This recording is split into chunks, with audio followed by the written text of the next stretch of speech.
నమస్తే, welcome to ANCT news. ఇంకా వార్తల్లోని వివరాలు చూద్దాం. భద్రాద్రి కొత్తగూడెం జిల్లా ఇల్లందు తహసీల్దార్ కార్యాలయం ఎదుట మాజీ ఎమ్మెల్యే హరిప్రియ ఆధ్వర్యంలో బీఆర్ఎస్ పార్టీ శ్రేణులు నిరసన కార్యక్రమాన్ని చేపట్టాయి.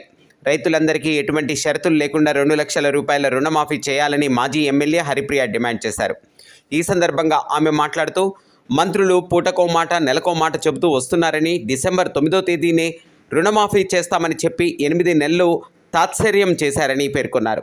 ఎన్నికల సమయంలో 40,000 కోట్ల రుణమాఫీ అని చెప్పి కేబినెట్లో 30,000 కోట్లు అని ప్రకటించి తీరా 17,000 కోట్లు మాత్రమే రుణమాఫీ ప్రకటించి కేవలం 7,000 కోట్లు మాత్రమే రైతులకు రుణమాఫీ దక్కిందని అన్నారు. కాంగ్రెస్ ప్రభుత్వం ఇచ్చిన ప్రతి హామీని అమలు చేసే వరకు ప్రజల వెన్నంటే ఉంటామని, ఇచ్చిన హామీలు అమలుకు ఉధృతంగా ఉద్యమాలు నిర్వహిస్తామని పేర్కొన్నారు.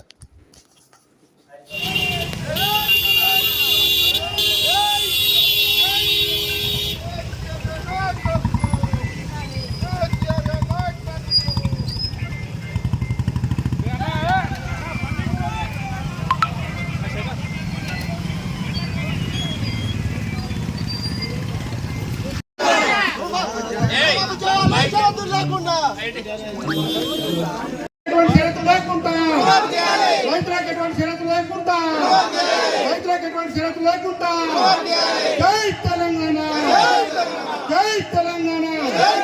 సీఎం సీఎం సీఎం మాట తప్పుడు సీఎం, మాట తప్పుడు సీఎం, రైతుల కొరకై మాట తప్పుడు సీఎం, రైతులను మోసగించిన సీఎం, రైతులను మోసగించిన సీఎం.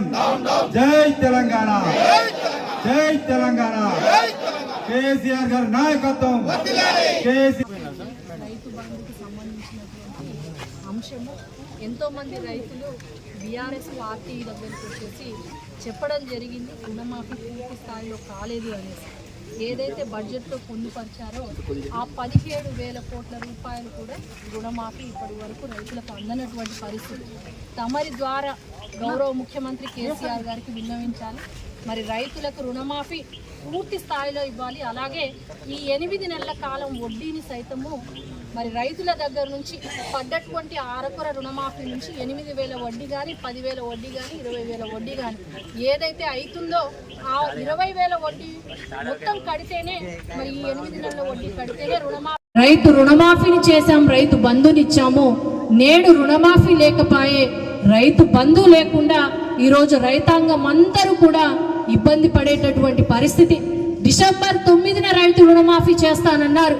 ఈరోజు మీరు చేస్తున్నటువంటి అరకొర రుణమాఫీ కూడా 8 నెలల కాలం సమయం గడిచిపోయింది.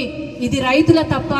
మరి రైతు రుణమాఫీ ఒక 50,000 అయితే ఈ 8 నెలల వడ్డీని సైతం కలిపి కట్టించుకొని మిగిలినటువంటి సొమ్మును మాత్రమే రైతులకు ఇస్తున్నారు. మరి ఈ 8 నెలల వడ్డీ రైతు ఎందుకు భరించాలి? 2 లక్షలకు పైగా అప్పు ఉంటే మరి ఆ 2 లక్షలకు పైగా అప్పు ఉన్నటువంటి వాటిని తీరుస్తేనే 2 లక్షలు ఇస్తామనేటటువంటి షరతు పెట్టడం ఎక్కడిది? ఈరోజు రైతులకు ఆంక్షలు పెడుతూ, రైతు రుణమాఫీకి ఆంక్షలు పెడుతూ, రైతు కుటుంబాన్ని ఇబ్బంది పెడుతూ మరి మీరు బడ్జెట్లో పూర్తి స్థాయిలో డబ్బులు పెట్టకపోగా ఈరోజు రైతుని మభ్య పెట్టడానికి, రైతుని మోసపుచ్చడానికి, రైతుని మరి ఇక్కడ వాంగ్మూలం పేరుతోటి లేదంటే మేము వార్తలు ఇంతటితో సమాప్తం. తిరిగి ప్రసారమయ్యే ఏఎన్సిటీ న్యూస్ లో మళ్ళీ కలుసుకుందాం. అంతవరకు సెలవు. నమస్కారం.